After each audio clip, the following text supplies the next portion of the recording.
glad that we have enough time for discussions.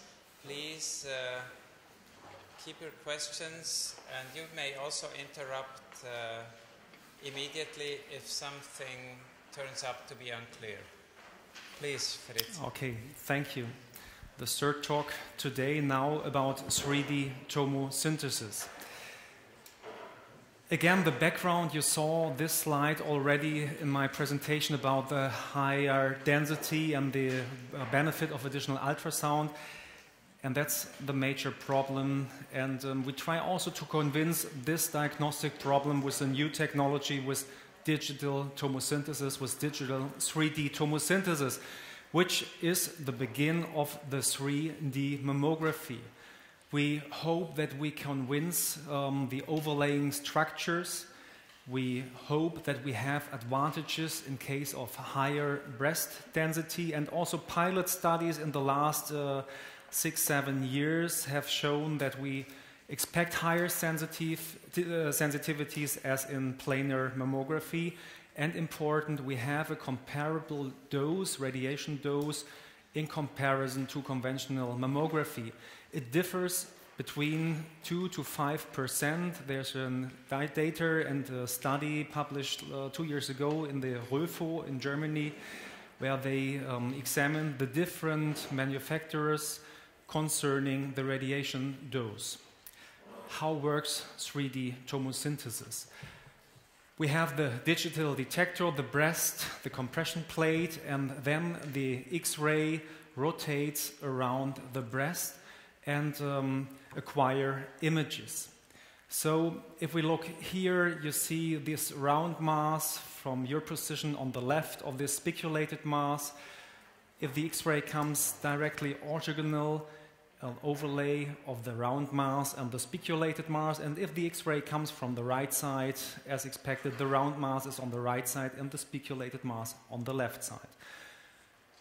The next step is to shift these data. Adequate shifting and addition of the raw data is important, and to enhance the objects in the specific heights. And at the end, you reach a synthesized image, and this in different slices.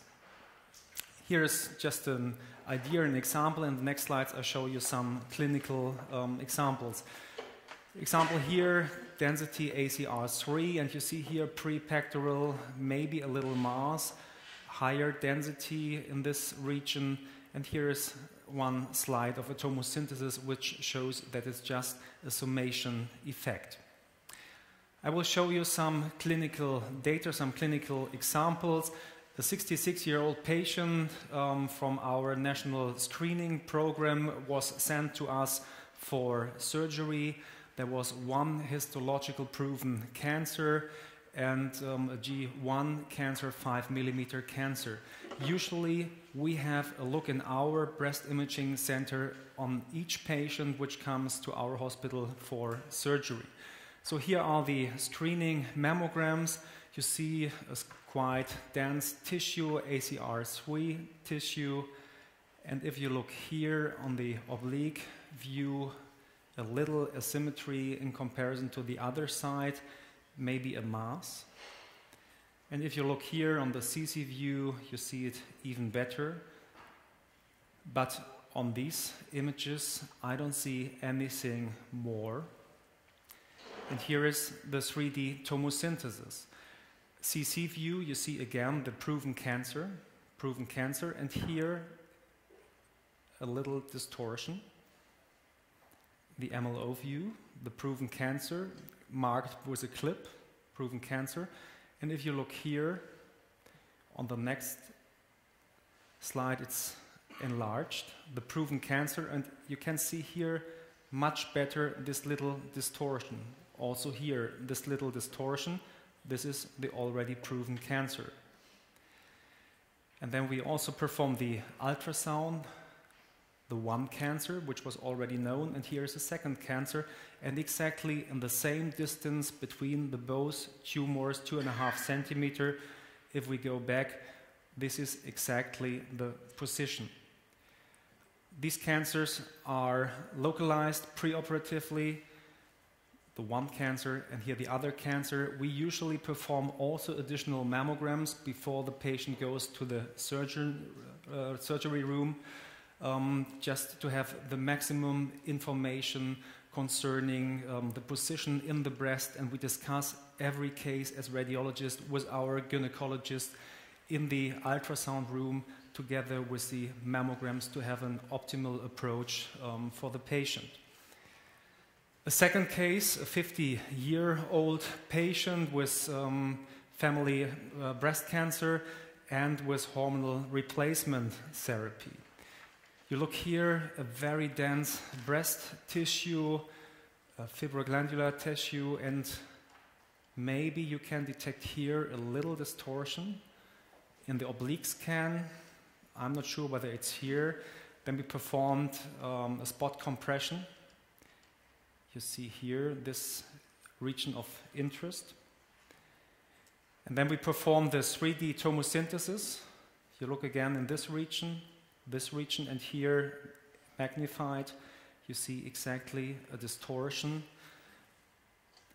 We also performed an MRI because we were not sure, is it maybe a radial scar, is it a cancer, what do we expect on the ultrasound, and here we see also in the MRI a contrast enhancement, a speculated contrast enhancement, so also a suspicious finding. Here the preoperative localization of this region correlated with a mammogram, and histology turned out as radial scar formation but associated with a small invasive ductal cancer, a PT1A tumor. Another case, a quite old patient with 73 years, also with family history of breast cancer. And you look here, quite nice breast, easy to examine. But the question is, what's here behind the nipple in the retromammillary region? Here is maybe a little distortion, maybe an overlay of vessels, of tissue, maybe a summation effect, or maybe a true finding. And here, the additional tomosynthesis. There's nothing to see, so we think that this is only a summation effect. We also performed a third plane, here the ML plane, there's also nothing to see. We also performed a spot compression just to show and to make sure that it's just a summation effect. So what we see, if we have one tomosynthesis, for example, on that case, we could see that there is nothing, and on the other hand, we had 2 or 3 additional plans with conventional digital mammography also to be sure that there is nothing. On the next slide, I would like to present you an overview of the actual literature. It started with Anderson in 2008. A better cancer detection was found in tomosynthesis than in the one-plane mammography in 22 out of 40 cases, and then in the two-plane mammography in 11 out of 40 cases. Then TETRA found a high sensitivity for the combination of mammography and tomosynthesis with almost 93%, a very high specificity. And looking at the single techniques, sensitivity for mammography only 73%, tomo with 80%. And also Hakim 4 years ago found that tomo is maybe an alternative tool for additional views and maybe also an alternative tool for additional ultrasound. Skane published 2 years ago a higher cancer detection rate of 8% with tomo, had 2 false positive findings, and also Mike Michel found a higher detection rate for 3D tomo than for digital mammography.